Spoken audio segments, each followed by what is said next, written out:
We need some intro.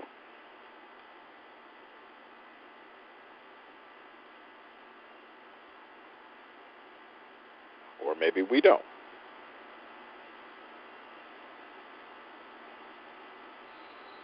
We may be experiencing minor technical difficulties as a result of the solar flares. And if that just happens to be the reason, then we understand that the sun god has returned.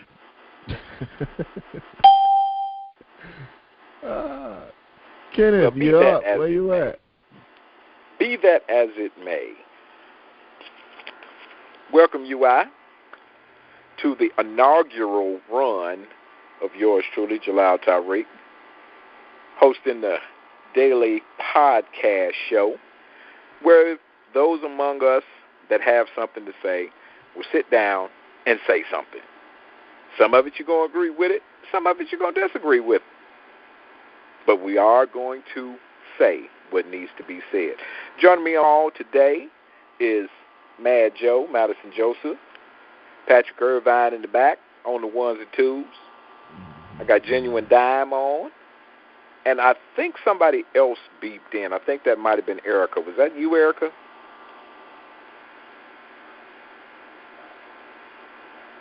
Guess not. Guess not. So, because this is our first show, we're going to do something a little bit different than we usually do. We don't have a list of topics that we wanted to talk about. So basically what we were going to do, we're going to just basically sit here and just throw some ideas around and bounce some ideas off of each other and see what everybody thinks. And since Mad Joe was the first one to call in, I know he's got something on his mind that he wants to share with our listening audience. Mad Joe, the floor is yours. Oh, appreciate that. This is my first time getting the opportunity to dial in and speak to my people from the Cubicle Farm where we water and we grow. Just hanging out, kicking it with my UI folks and trying to see what's the hottest next topic. How can we get some people to stop being so damn broke and start getting where they're supposed to be at? And, yeah, I use improper grammar from time to time. Oh, yeah, we cuss on this show, too. So if you got sensitive ears, I advise you to hang up as we speak. Who, you talking to me? That's anybody. Oh, okay. No, he's talking about me.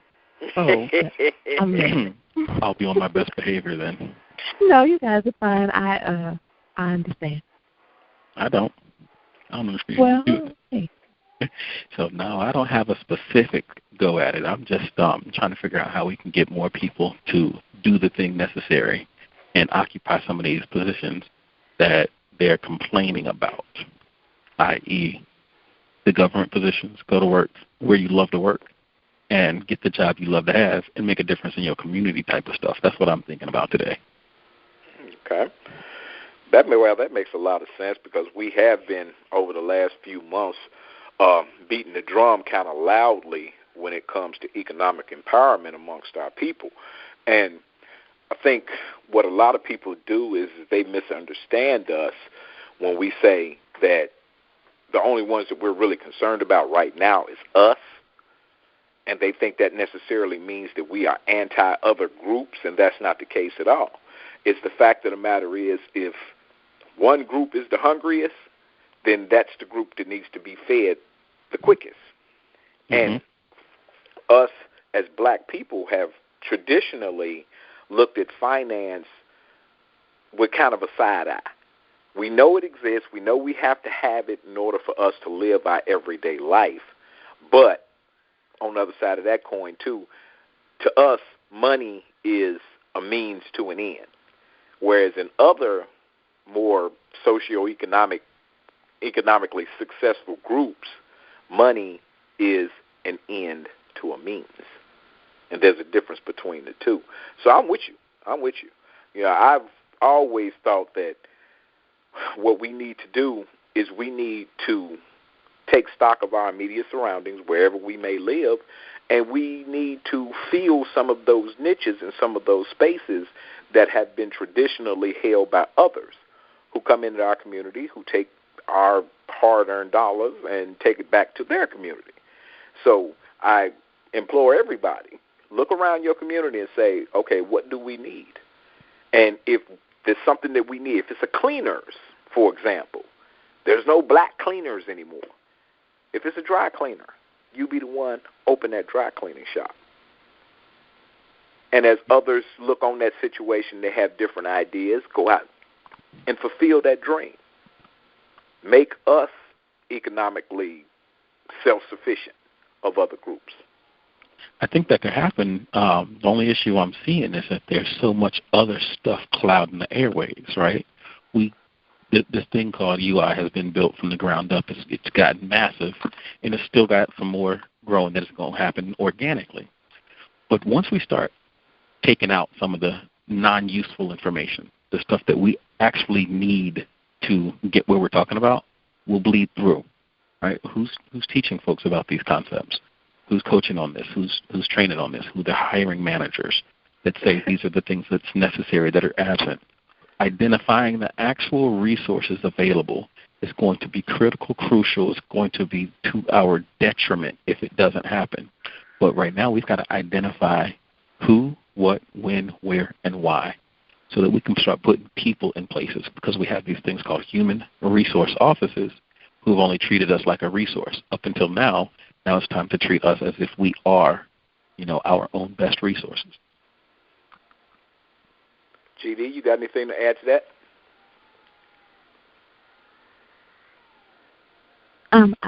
I'm listening. It's not that I don't want to participate, but I'm kind of doing 14 things at one time. So I'm listening to you guys. It's probably best if I talk at the end first. GD calling from work. Of course, it's where I'm always at. That's the key word for Cubicle Farm for those that need to know. Are you using Mr. Charlie's phone line to call into this black nationalist program? Ooh, home for the shave, mister.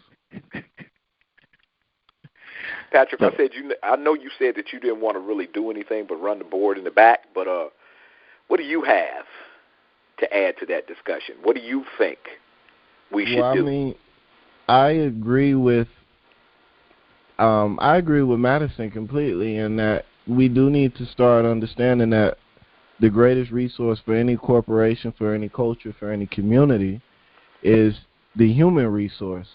And while it is a resource, that word in front makes it special. It's also a human. So we have to get back into identifying that, and we have to get back into identifying some of the benefits that the human resource that we offer that can't be had anywhere else, that we should really focus on. One of the things I love to talk about is intellectual capital, creativity, things of that nature, being innovative, being able to dream something up from nothing. We don't have a lot of material resources in Black America, not of the level that other people have, but we do have an astonishingly amount of intellectual capital. We have the ability to create and dream things up and to make things work in ways that nobody else could figure out. I mean, they got a whole slang full of whole terms and stories and everything else about our ability to innovate and create. Even when you go back to the old days, I don't know if they still call it this, but back in the day we used to call it nigger rigging. I mean, that's not whatever about the term. It was something that was specific to mean that a black person could take something that was broke and get it to work. And so I think we need to get back to understanding that we have a lot of intellectual capital in the community. We just have to stop giving it away. We have to stop letting other people get rich off our ideas, get rich off our dreams, get rich off our schemes even, and start to do these things ourselves. And that's true, and I agree wholeheartedly with all of that as well. What I think needs to happen is we need to become, if we look at the situation of intellectual capital, like water that flows, and we look at that middleman as being like an ice tray, whereas you could pour water into that ice tray and you can let that ice chill or get cold or what have you, and eventually it will freeze and it will form whatever shape that particular mold that you put it in is shaped like. And I think that particularly our young black intellectual capital is now being taken by square ice cubes when we need round ice cubes. And we need to establish that middle ground where we're able to take advantage of those young geniuses that's coming out of some of these institutions of higher learning and basically take those ideas, show them how to get a patent so they can protect their intellectual capacity. Show them how to approach angel investors where they can get the capital funding that they need to make their ideas a reality.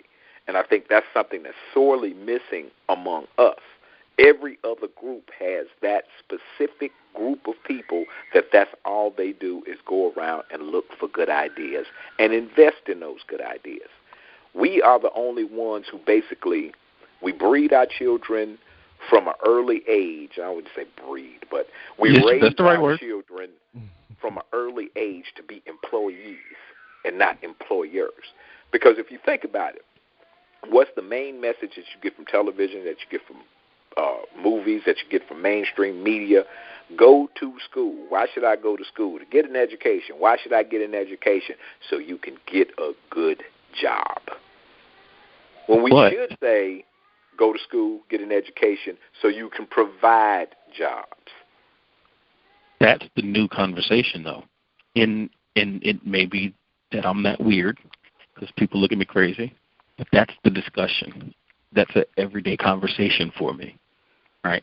I got out of the circles that said, I need a good J-O-B. I started figuring out ways to help them get better at getting them, but at the same time, I started meeting people that said, I need some interns. I got some interns, some opportunities for somebody who can help me out. And you find more and more of those circles, and then that fades away. The more people go seeking and searching for that, the less likely it is going to be a problem in the next 5, 10. Right? Baltimore just celebrated 200 years of the Star Spangled Banner. 200 years of this thing. Fireworks extravaganza. So the next 100 got to change.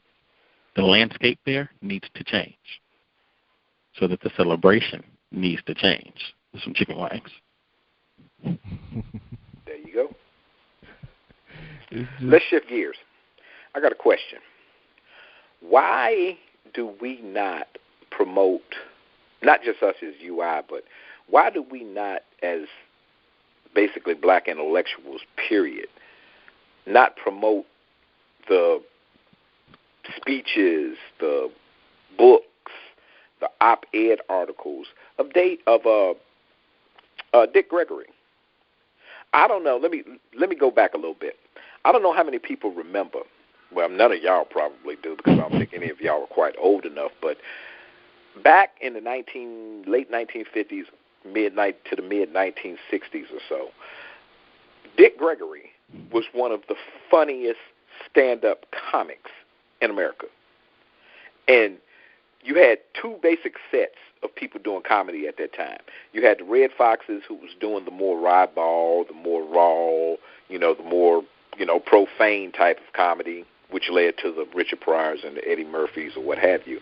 But you also had that no cussing side. You had the Bill Cosbys. You had the Dick Gregorys. You had, a couple of other people sprinkled here and there. But at that time, Dick Gregory was a heavyweight when it came to comedy.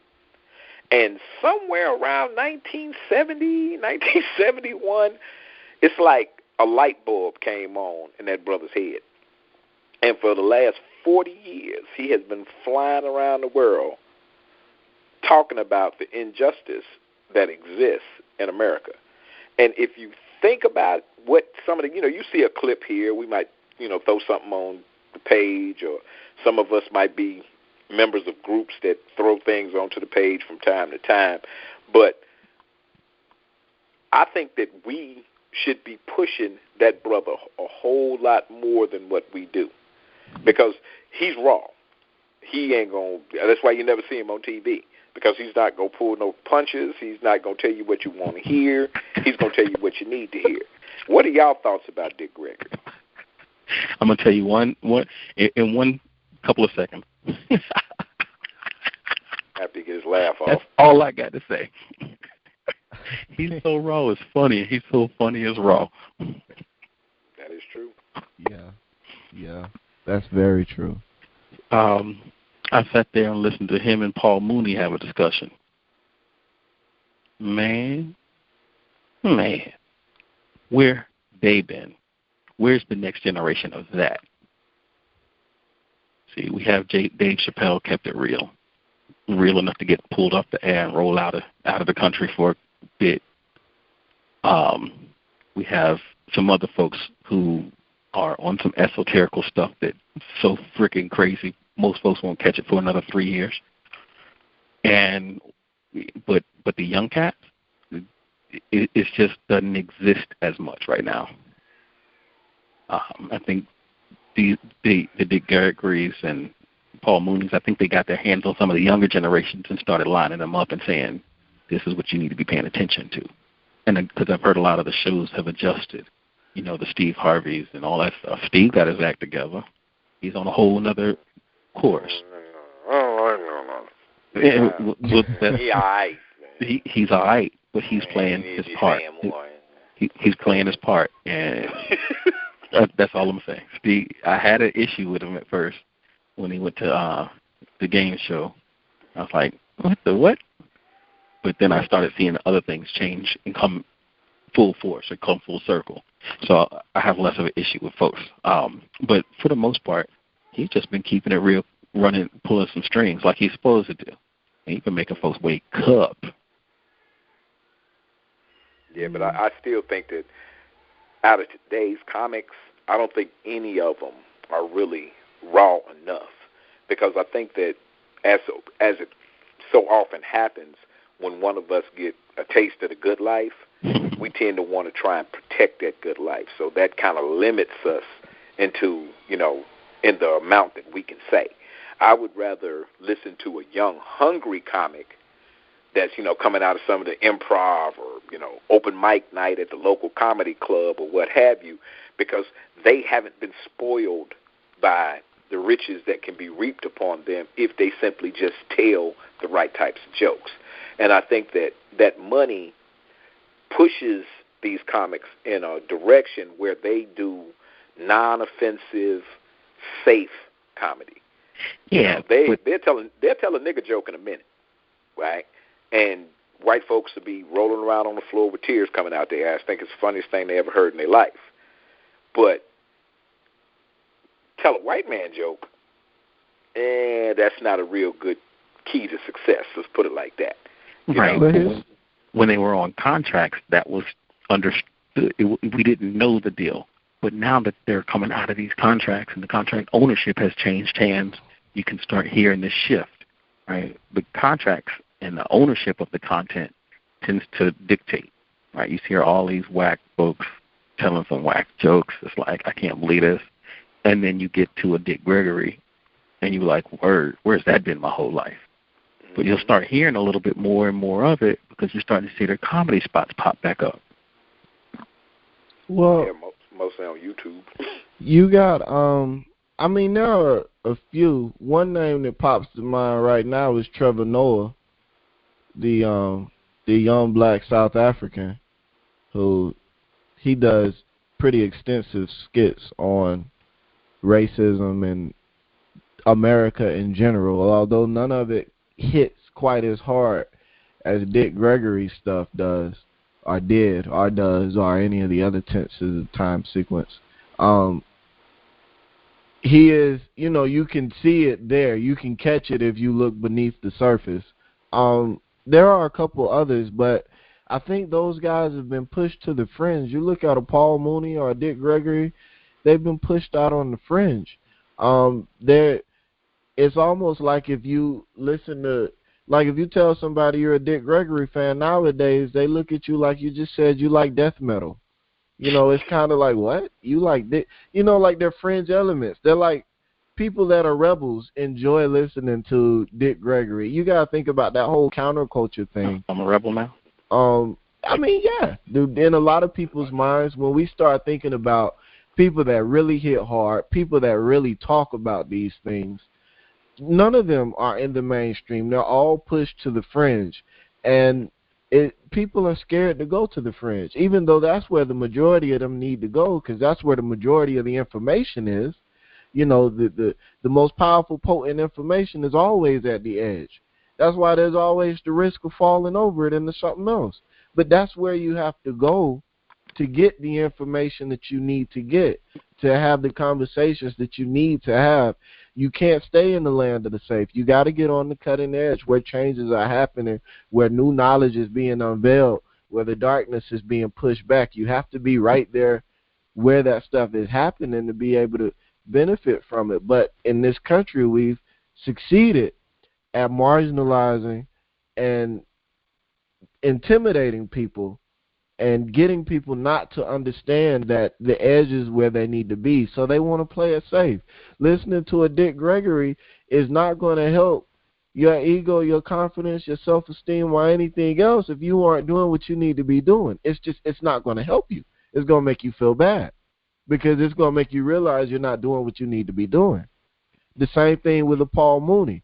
You know, when you hear everybody talking about the race card, and then you have Paul Mooney who'll come on and say, everybody's talking about the race card, I'm trying to figure out how it got in the deck. That makes you reevaluate your whole outlook on this discussion.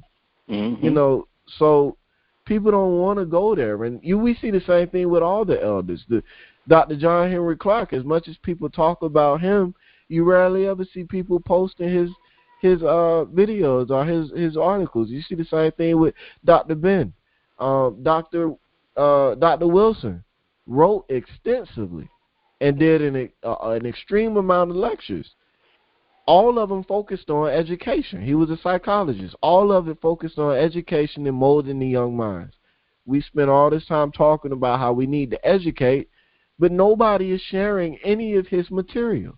This man for 20 or 30 years provided information, research material, articles, lectures, books, and everything else with complete blueprints in them. And nobody's reading it because it's all African-centered. It's all black-centered stuff.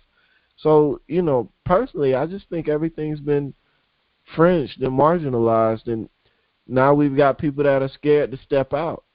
You know, that they'll say step out and let God, but they won't actually step out. Yeah, I don't even want to touch on that subject. Most scared to put the pinky toe in the water these days.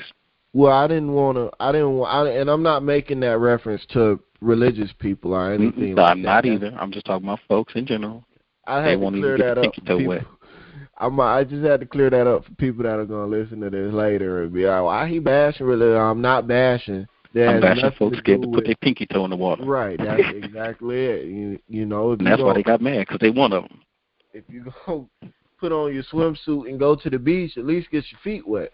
Right. Right. And that might be what they need to do. You remember how we used to do kids at the pool? We push you in the back, push you in the water. You know, and in some cases, that's what we have to do. Is we have to push a whole nation full of people in the water because they're not listening. You know. Right. But do we have enough grown folks able to swim? Yeah. You know what? This is the thing about survival. None of us could swim until the first time we got through in the pool. We figured it out. Sort of. You know, death has a way of doing that. You know what I mean? It has a way of making you figure out how to stay alive. And it's the same thing with our people. I think that, for example, just last weekend we had the big solar storm that just missed us. It went a little north of Earth, so most of the cloud of supercharged particles missed the United States or whatever, or missed the world or whatever. I think that pushing people in the water would have happened if it would have, say, collapsed the electrical grid in America. True. Then, because without electricity, it doesn't matter how much money you have, because you can't get it. You know, You can't go to the bank and say, I want $50,000 in cash so I can be able to live. They don't keep money laying around like that. You see what I'm saying? And without electricity, that means your card won't swipe. And if your card won't swipe, that means that there is nothing that you can buy. You have no money. And if we, as black people, don't have money, we make it. We ain't had none before. we ain't never had no money like that. We ain't never needed it.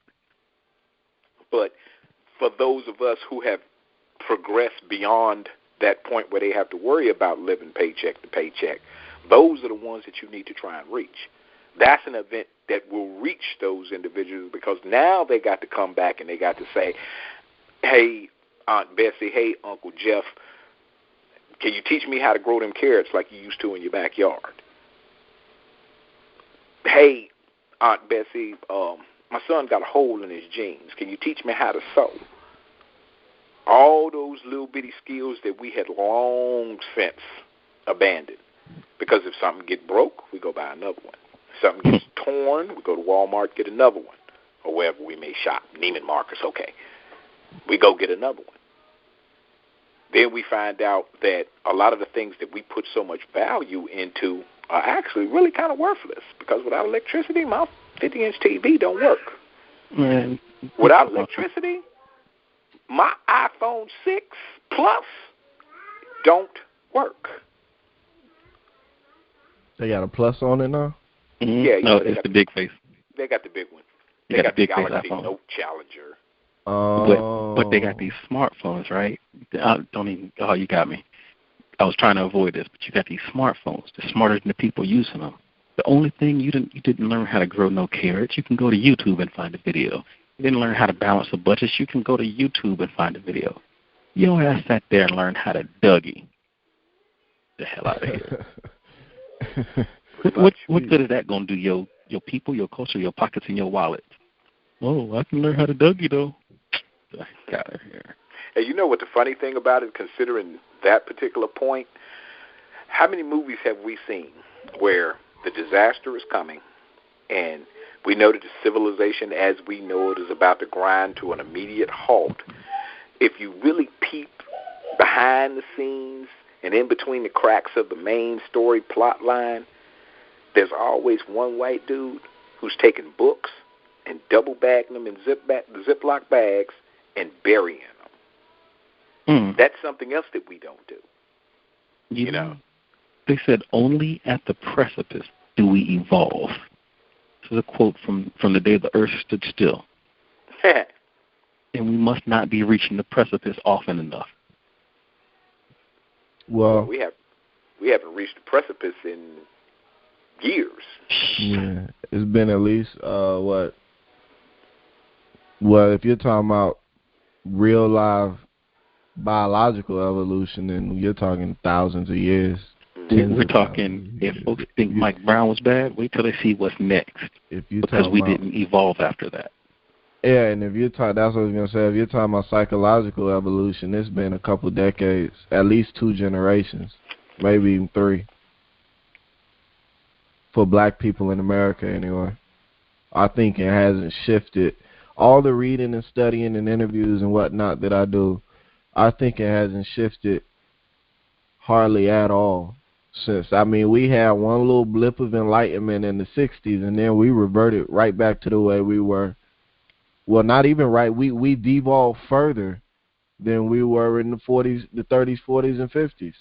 Well, when you say 60s, remember that's when the big voice got shut down over and over again. Right, and that put folks into mute status. But there are those that are trying to speak now, but they're not speaking the language. They're not speaking in a forum where they can have access, because the media outlets have since been consolidated under one real banner. It's just so hard to reach people, and in a lot of ways, the internet has made us. It's made the world smaller, but it's made it less personal. It's made it less secure, if you will. It's made it less homely, you know. So, yeah, you can reach people all over the world, but people all over the world don't know how to reach people now. And it's just interesting to think about that dynamic. Just a quick time check. We're at about 35 minutes. Cool. Sorry about that. I thought I was on mute, but apparently not. It's okay. We like to hear little goddesses and kings in the background. Make me feel good. Get your pharaohs in the building. Oh, Kenneth, you done made somebody upset. He muted now. So, what are your thoughts, Madison? So when he was talking about the 60s, King and Malcolm X back to back were annihilated. Those two loud, progressive voices were silenced. And because those were the two voices that were carrying forward a message and a purpose, others were not prepared. And that lack of preparedness gave way to all of the other systems that were in place to ensure it was silent. Right? So as we've come forward, we have mined the data, ingrained it into our Akashic records, and it started to awaken to the spirit within us to go look for what already exists and be there to step up and say, we're carrying forward the message. I know we just did a time check. We're at 35. GD may want to come in and close out because I know she's in multitask mode. GD. That is true. We ain't forgot about you, GD. Where you at? We can't forget about the goddesses. I'll remember next time that I tell y'all that I'm just listening versus participating. I listen, but y'all know I do like 14 things at the same time. So I'm listening to y'all, but multitasking at the same time. I think I remember Kenneth saying something about the Angel Ventures at the beginning of the conversation. The investment companies that come in, or you venture sharing or profit sharing type companies who come in and help somebody start a business. Can you say something about that? Yeah, we were speaking on that earlier about venture capitalists, angel investors, or what have you. Where are they at amongst us as a group? So are we speaking as far as UI itself coming up with one, or some that are already out and work? Well, actually both, because UI can do it, but UI, it's like if you go to a place like a Simi Valley in California, what have you, around San Francisco, there are hundreds of venture capitalist firms. Right. So, there's more than enough business to go around for everybody. So I'm not just speaking specifically of a UI angel investor group.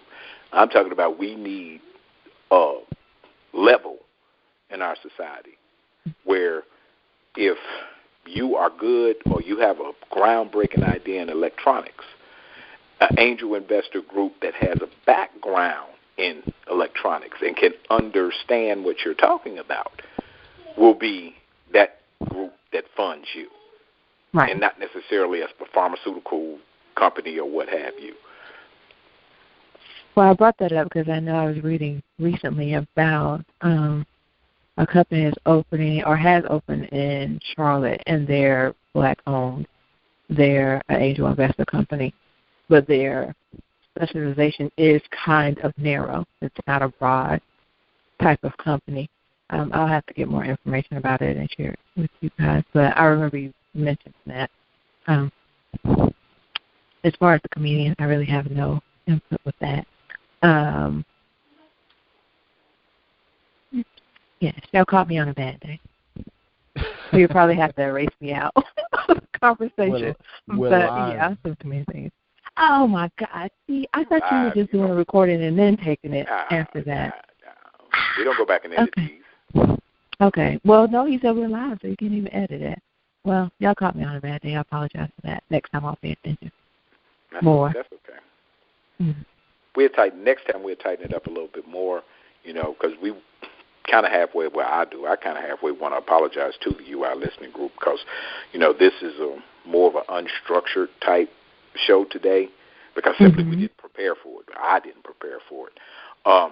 And then at the last minute, we ended up changing up how we were going to do it anyway. But from here on out, we'll be more structured. We'll have more, definite topics that we want to talk about instead of just basically kicking it or what have you. But everything is a learning experience. Everything is a growing experience, and we'll get better in time. So the format after this will be as far as having the topic that's already out there, so we'll know before the conversations take place. Right.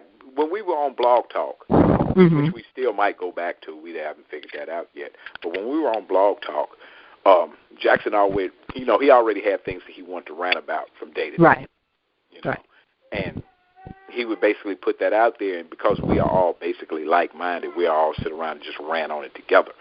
But we didn't prepare anything for today because, we've totally changed up how we ended up doing it. Jackson's taking a step back and doing some other things. I know Patrick is going to probably take a step back as well and basically leave this show for those of us who want to actually, moderate it and continue it on, Right.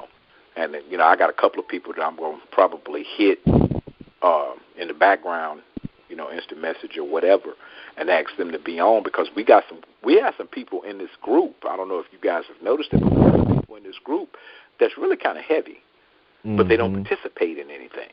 And I don't know whether or not it's a shyness thing. I don't know whether or not it's a thing where they, waiting for somebody to invite them or what.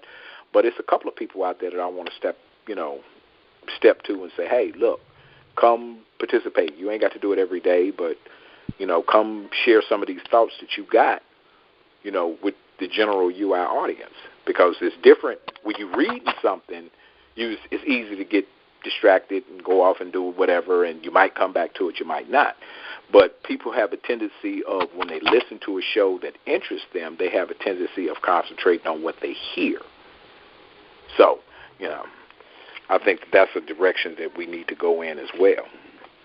Well, you're right. The UI family is, for those that don't know, over 50,000 strong, and in that there is a lot of talent and a lot of people that can really bang with some of the heavyweights that we see on TV and that the people that we listen to. I mean, I was talking to a dude the other day, and I could have swore just from the way he was talking and everything else, I was like, either this dude taught Dr. Umar Johnson or he has studied him extensively. I'm not sure which one because he was just dropping some real heavy stuff, but it kind of put me in the mindset of a Dr. Umar Johnson. But in any case, when you really get involved in the UI family, there are a lot of people out there that have a lot of really, really powerful things to say. And, that we have to give them a platform so that their voice can be heard because it needs to be heard. So, and in a lot of cases, it's just, you'll meet people occasionally that'll step out and say, yo, I want to help. That's how I ended up getting involved. But in a lot of cases, people need to be asked. They need to be prodded a little bit. A lot of people that have a lot of extremely important stuff to say don't feel like they have anything of value to add. That is true. That is true. And that's why I said I want to step to a couple of them, or a few of them actually, and see what's on their mind, because we can always have new and fresh ideas in UI.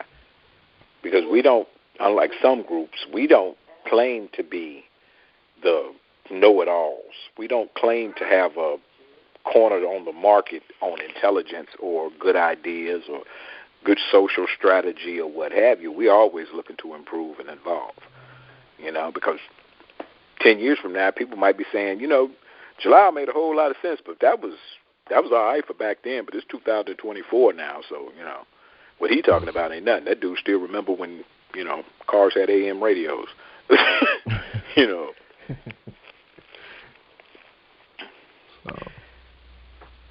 And with that, I do believe that we're going to close this show.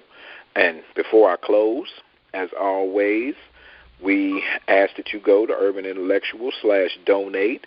And for the mere cost of $24 a year, that's $2 a day, or what you would spend on a pack of gum, a bag of Cheetos, and half a pop from the local gas station, you can become a card-carrying member of UI, and you can basically support us in some of the good things that we try and do, because like Jackson, like Erica, like everybody always says, hey, the movement might not be, the revolution might not be televised, but it must be funded. And with that, from GD to Patrick to Mad Joe, from myself, Jalal Tariq, we appreciate everybody who listened today, and believe you me, we will get better.